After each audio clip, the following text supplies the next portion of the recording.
বাংলাদেশের রাজনৈতিক অঙ্গনে উত্তেজনার ধোঁয়া বাড়ছে। আওয়ামী লীগের শীর্ষ নেতারা এখন কলকাতা ও দিল্লিতে আত্মগোপনে, কিন্তু সেখানেই তারা কি করে দেশের রাজনৈতিক খেলায় ফিরে আসার কৌশল ঠিক করেছেন। আজ আমরা জানব এ নিয়ে সমগ্র বাংলাদেশ এবং আঞ্চলিক রাজনীতির ভবিষ্যৎ কিভাবে প্রভাবিত হচ্ছে।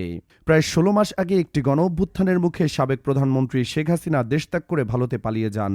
জাতিসংঘের প্রতিবেদনে বলা হয়, ওই আন্দোলন দমন করতে সরকারের পদক্ষেপে প্রায় ১৪০০ মানুষ নিহত হন।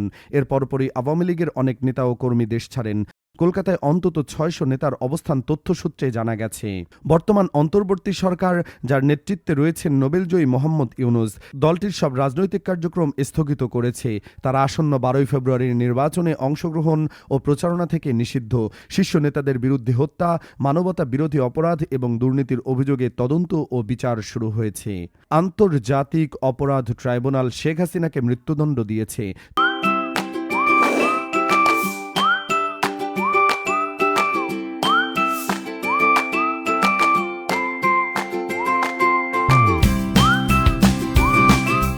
তবে তিনি তা প্রত্যাখ্যান করেছেন এবং ভার্চুয়াল বৈঠক ও ফোন যোগাযোগের মাধ্যমে দলের কার্যক্রম চালিয়ে যাচ্ছেন। কলকাতার ফুড কোর্ট থেকে দিল্লির নিরাপত্তাবেষ্টিত অবস্থান পর্যন্ত নির্বাসিত নেতারা প্রতিদিন ঘণ্টার পর ঘণ্টা বৈঠক করছেন এবং বাংলাদেশে থাকা নেতাদের সঙ্গে কৌশলগত সমন্বয় করছেন। দলের সাবেক মন্ত্রী জাহাঙ্গীর কবির নানক ও ছাত্রলীগের সাবেক সভাপতি সাদ্দাম হোসেন জানান, নেতারা দেশে ফিরে আসার পর রাজনৈতিক কার্যক্রম পুনরায় শুরু করতে প্রস্তুত। তারা ভোট বর্জনের মাধ্যমে আসন্ন নির্বাচনের প্রহসন হিসেবে উল্লেখ করেছেন।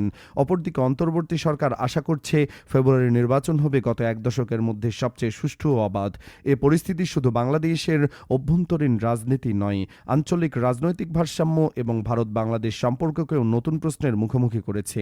মানবাধিকার সংস্থা ও জাতিসংঘের বিভিন্ন প্রতিবেদনে শেখ হাসিনার শাসনামলে গুম, নির্যাতন, বিচার বিভাগের নিয়ন্ত্রণ এবং সংবাদ মাধ্যম দমনের অভিযোগ উঠেছে।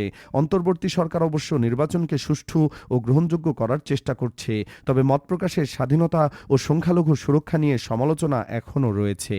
তারিফ বিন জিহাদ, দেশ 24 লাইভ, ঢাকা।